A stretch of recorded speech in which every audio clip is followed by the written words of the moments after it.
impeach a deputy president when the country needs a lot of work to be done, when we have roads that have stalled for years, when we have people who cannot pay hospital bills, when we have challenges of water, when we have issues of a good business environment?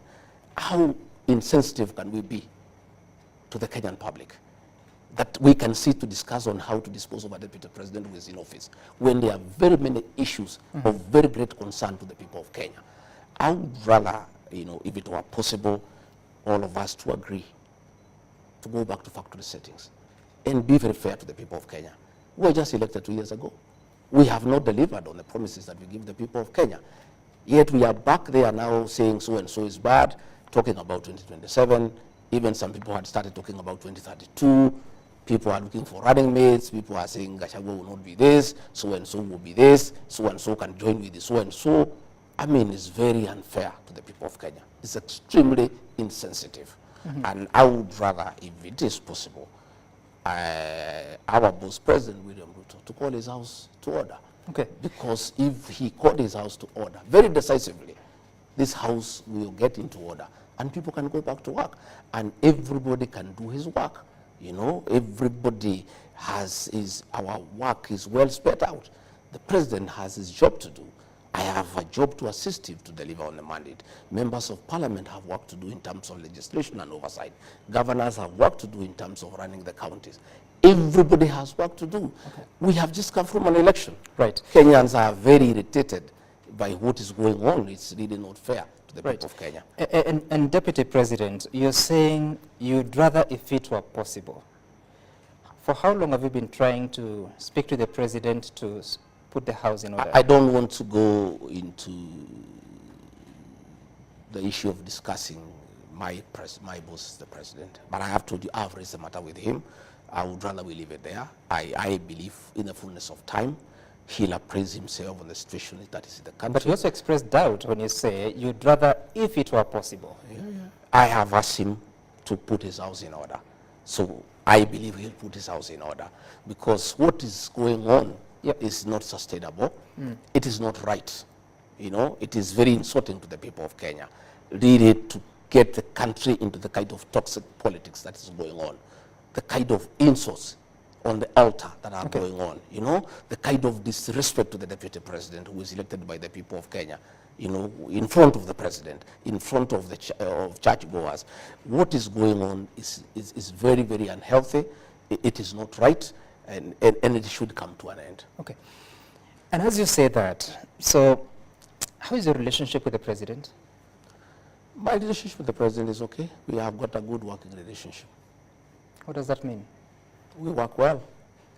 But you're asking him to do something because your career is on the line here, and it's not happening. My career is not on the line. By the way, Sam, those things don't bother me. I'm a very simple guy. I just came here the other day.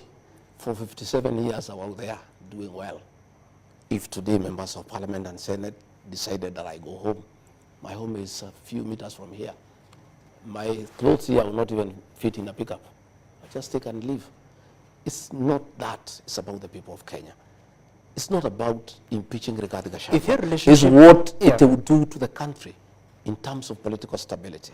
He's a deputy president who is elected by 7.2 billion Kenyans, who has a following of one kind or another, and who have some people who believe in him. And we are having a country that is having challenges economically. We're having people feeling low, feeling down. And then you want to come and poison the political atmosphere. I don't think anybody wants to go into that direction. But if that's the direction whoever is arranging wants to go, so be it. There's nothing I can do. The matter is beyond my purview. Let whoever wants to go ahead with it, go ahead with it. All we are doing ourselves is we'll inform the people of what is going on. And that I will do, by the way, because I have a responsibility also. I'm elected. And going forward in the next few weeks, I'll be talking to my supporters and telling them what's going on, what is being planned, what is likely to happen, so that they are aware. You see, we are elected by the people. We have a responsibility to always inform your employer what is going on, so that they know, so that they are aware of what is going on, because people wonder what is going on. We have a responsibility as leaders to inform the people, because they are the ones who have given us this job. I was not given these jobs by the president. I was not given by members of parliament. The president nominated me and proposed me for confirmation by the people of Kenya. The people of Kenya, by a popular vote, confirmed President William Ruto's nominee, Rigathi Gachagua, as the right person for the job. Right. But the people who gave me this job are the people of Kenya. And therefore, if there are issues along the way that I find disturbing, that I find that they can cause political instability in this country, that I find they can be intrusive, and they can disrupt our development agenda, they can disrupt our political stability as a country, I have a responsibility to go to the people who voted for me and explain to them exactly what is happening. And that I'll do. And I have started today, and I'll be doing that along the way, because I am answerable to some people. I cannot just sit here in Karen. Meetings are going on at night. You know, people are being intimidated, people are being coerced, you know, to disrupt, you know, my term, to stop me from doing my work. And I just sit here. I cannot. I'll go to the people and say, good people, you gave me the job. Are you happy with what I've done so far? Yes or no? Okay. If you have a problem you want me to correct, but my people, this is what is being planned. And it is so and so who is planning it. So when you see it happen, please know this is what is going on. Deputy President, I take note that you keep going back to that conversation about the meetings and the plans that are being made. Do you think the President knows about those meetings? Well, I don't know whether he knows, but many people in those meetings quote him, but he's not there. So I have no confirmation. How do you know they quote him? No, it is reported to me. They say, they invoke his name, that he is the one who has authorized those meetings. But since he's not in those meetings, I cannot accuse him. But the truth of the matter is, the way we work as UDA, as Kenya Kwanza, Yeah. any motion of impeachment in the National Assembly to remove the Deputy President of the Republic of Kenya will never find its way to the House unless the President approves. That's the way we work. Any contentious issue that comes to the National Assembly, the finance bill, this and that, the President will call a PG and say, this is our agenda, can you go and prosecute it? So, even as people are planning, if that motion will ever find itself to the House, it will have to get the approval of President William Ruto. So it will be his motion, because he'll have to approve it. So since we have not reached there, I don't want us to say anything about it. Okay. But that is the truth, because we have a way we work. That is a very heavy matter.